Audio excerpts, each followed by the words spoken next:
In this video today, we're going to be talking about some principles that we use to raise our 3 daughters. Let's be the way we were when we first began. Yes, we've got something special. Let's hold on, don't let go.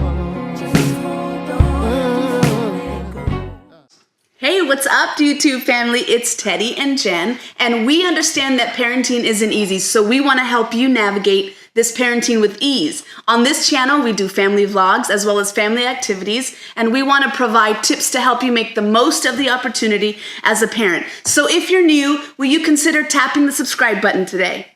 So, today we're going to be talking about principles that we use in order to raise our 3 daughters. Now, let me just start off with a quick definition of what principles are. Principles are a fundamental truth or proposition that serves as the foundation for a system or of beliefs or behavior or for a chain of reasonings. So, our first principle in which we want to introduce to you guys that we have is the never say I can't principle. I can't. Yep. Like we did today. I was like, I can't do that. But I can. No? So we got this principle from our daughter, our oldest daughter, Ellah. When she was very young, probably around the age of 3 or 4, she used to always have an issue or have a problem that she would be facing. And the things that would come out, the very statement that would come out of her mouth was, I can't.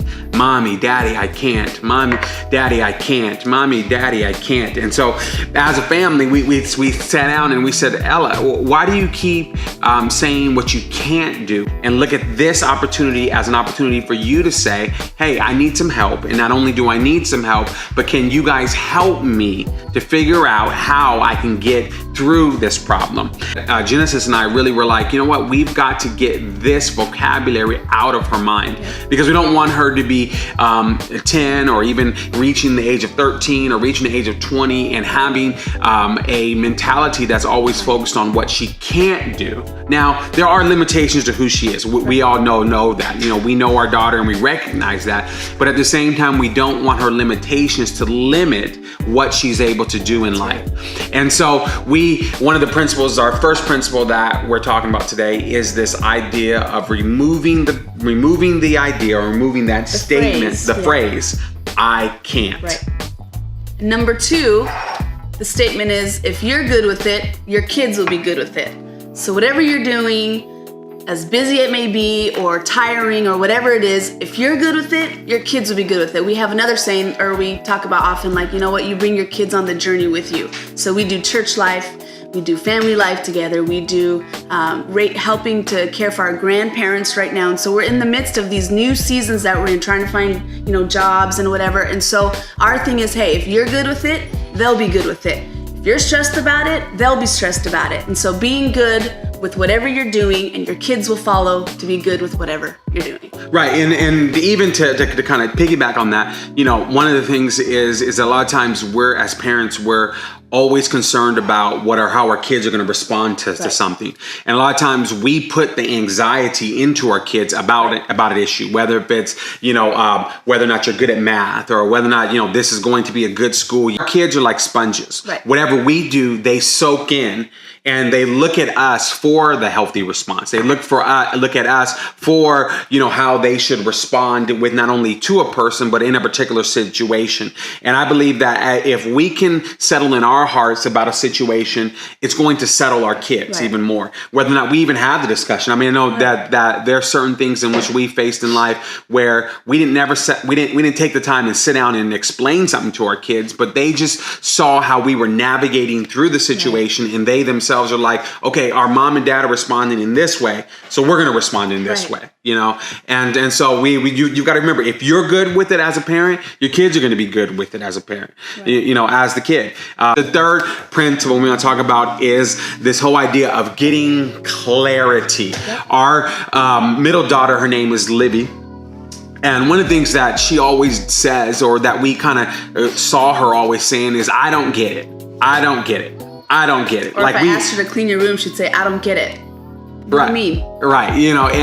And really what we're trying to get out of her is this idea of, well, you didn't tell it right, or you didn't say it right. And what she's doing is, and in that moment, she's putting the responsibility on someone else instead of herself holding the responsibility and doing what we ask her to do, or what her teachers ask her to do, or someone else out in the community asks her to do. And we're saying, Livee, it's not that you are unsure about something. Really, at the end of the day, you're just trying to look for clarity. And we want to teach our kids how to get clarity about issues. Whether it's something that they don't understand in their studies, get clarity about it. Ask the questions that need to be asked to your teacher. Inside of our lives, as we're in the house and we're doing chores and we're doing, the daily activities of what it takes to keep a household together, is that if you don't understand how to do something, you don't just say, I don't understand, and you give up. No, you say, hey, I want clarity about this situation. I want clarity about how to move forward in this. And then on the backside of that, as a parent, not to get frustrated when they ask for clarity. I know a lot of times, or most times, I'm like, you don't have to get it. Do it because I said so.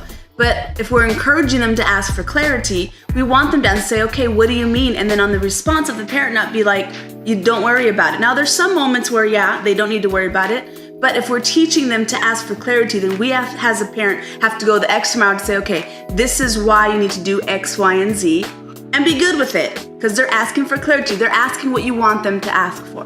Right, and in all these principles, and what you'll begin to see even as we go through the rest of them, is that it's training our young people, or it's training our kids for the real world. Right. Like the first one, having the idea of I can't. A good employee is someone that says I can't. They go, okay, let me find out how I can make this happen. This whole idea with clarity, when you're out in the working and the what do you call it? You're out there working. You want employees. Companies want people working for them who are looking for clarity, who are looking to how they can bring more income into that business, how to grow that business. And so we're teaching our kids now. We're not waiting until they're in the workforce and wondering why they can't hold down a job. We're teaching them principles right now. And these are the principles that we're using to raise our kids. Number 4 is kind of one that kind of feeds into all the other ones, is the don't blame, take responsibility. Yeah. We are constantly telling our kids, no, you take responsibility for this. Yep. You take responsibility for your grades. Yep. You take responsibility for your room. You take responsibility for the areas in which we have given you authority in. And then they have to understand, and we're teaching them that no, it's not anyone else's fault. It's you. You've done bad planning. And we want to make sure our kids are being great planners and they're taking responsibility for their day-to-day life. Right. And on the parents, don't blame the other parent for doing something to the children. Remember, we got to be on the same team here. So if the parent doesn't agree with the parent and how they're talking or responding to a certain situation, I know a lot of times I've looked at Ted and been like, we need to go to the other room like ASAP right now, figure this out, because I don't want to embarrass each other in front of our child, because we want to be on the same team. So don't blame, take responsibility. Yeah, so as a parent, taking responsibility even for where your child is at. Yep. So if the grades aren't where we want them to be, partly that is on us as well, because maybe we haven't taken the time to walk our kids through this, or to get our kids the extra help in which they need. It's taking responsibility, not trying to put that responsibility on someone else by blaming them or saying it's their fault why this isn't happening or why this is happening. But we've got to be people who don't blame but take responsibility. And the 5th thing is God first. God first. There you go. And maybe some of you might say, well, why isn't that the first thing? But you know what? God is first in everything. So just because we have him on like number 5 doesn't mean that it's not number 1. But in all things that you do in parenting, you're putting God first. I know we have a 16-year-old almost in a month. And if there's anything that we can continue to instill in her, is that putting God first is going to, give her the best victories in whatever she navigates through life, and so like right now it's, she's taking a class at a community college, and she's learning how to drive this summer, and she's had a boyfriend for almost 7-8 months. And so, putting God first. What are you doing with your devotional life? What are you doing to seek after him, to make sure that all the desires of your heart that you're wanting and aspiring to do, you're, not consulting God, but you're, going to God with it. Hey, God, I want to do this. Right, Give me the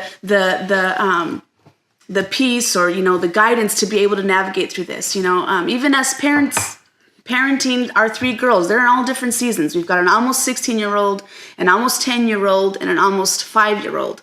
And those are all 3 different seasons of life. And so for us, it's like, yeah, we're totally putting God first because we're trying to figure out how to raise all these 3 girls in all different seasons. One's already in her, becoming a woman. The other one is about to be in middle school. And so her body's going to start changing. And then the other one's about to be in kindergarten. And so, just in all the different areas of them, growing and learning and figuring out their own selves, putting God first. Right. Yeah. So there's 3 particular areas in which we encourage our kids to put God first. And the prayer and them communicating and talking with God. The second thing is in money. Now, right now, none of them have jobs or they're holding down money, but you'd be very surprised about how they get money. They get money from grandparents. They get money from other family members. They get money from, they find it in places. But we tell them, hey, wherever you get that money from, make sure to be giving 10% of it to God. And also the other thing is in their time, is setting out certain amount of time for them to read their Bible. Our youngest one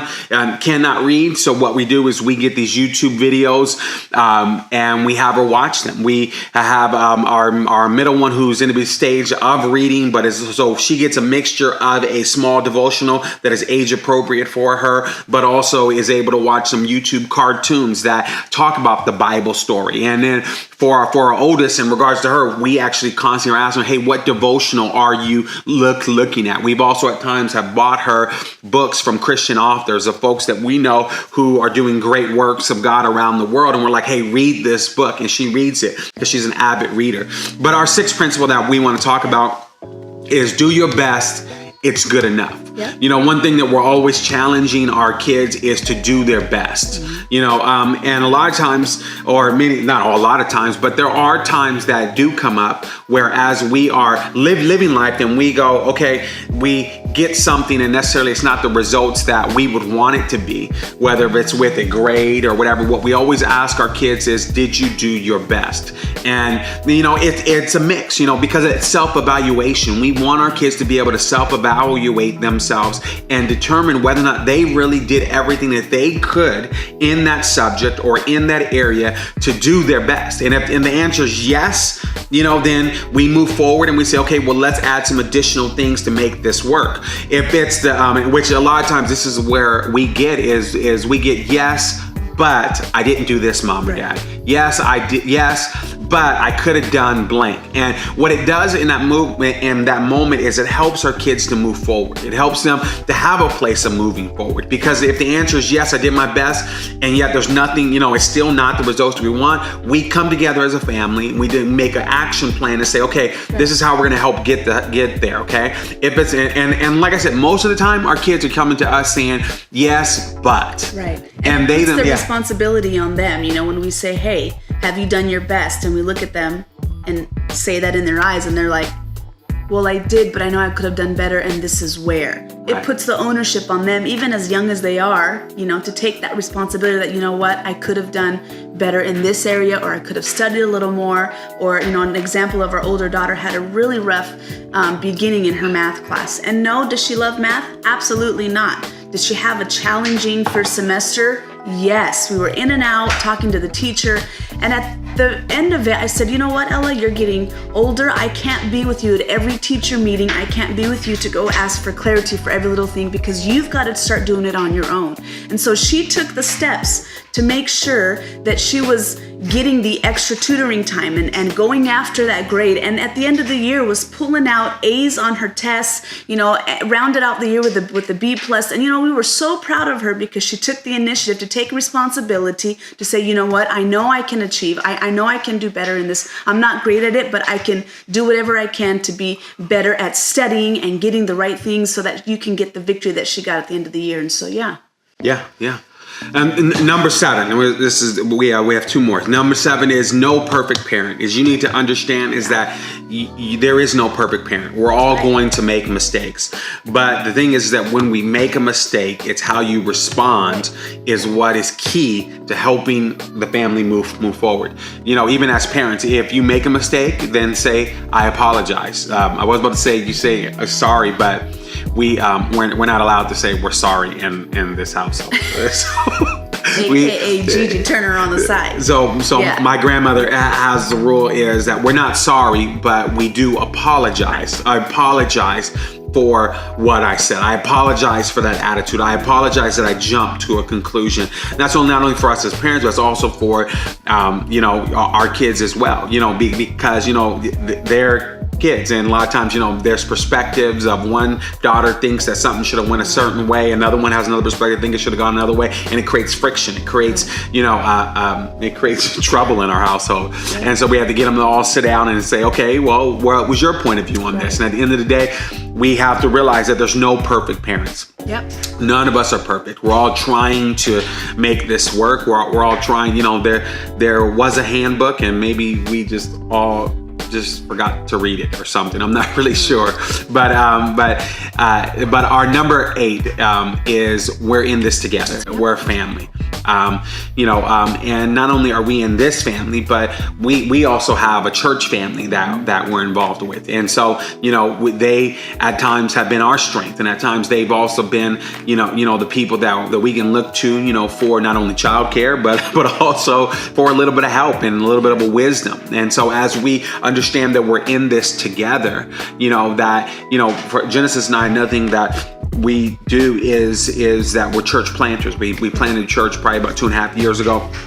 And one of the things that we constantly are reminding our kids is that this isn't, my dream as, the senior pastor. This isn't Genesis' dream. Right. This isn't just Genesis' not dream, but it's our dream, right. And we're in this together. Right. And what it's showing our kids is that they have a responsibility, that they have a role, that they have a calling that is on their life, that God hasn't forgotten about them. And it's a calling for every single one of us in this family, is that it's our church, and, we're in this together. Through the good times, through the bad times, through it all. When we don't really understand what to say or how to move forward, we need to realize that we're all in this together. You see this acted out inside of our church. Our youngest at times will grab a mic and she's up there singing with my wife. My middle one is at times, helping set up and helping move around chairs. She thinks she's like number one usher or host at our church. And then our oldest, does all the photography, that we have the things we do on social media. Majority of it is done by her. Mm-hmm. And so all of us have a part to play. And so there goes our principles. Our 8 principles to raising our kids. So here's a question for today. Do you have any principles that you have for your household? Anything that you do in particular kind of add to our list? We have 8 of them. Would love to hear some of your guys' comments. So go ahead and type them right below. Hey, thanks so much for checking out this video. Definitely subscribe to more videos like this. And if you like it, give us the thumbs up and be sure to share it with someone else who wants to make the most of the opportunity as a parent. Talk to you soon. Lord have mercy. 3, 2, 1. Until next time, remember, parenting isn't easy, but we're here to help you navigate parenting with ease.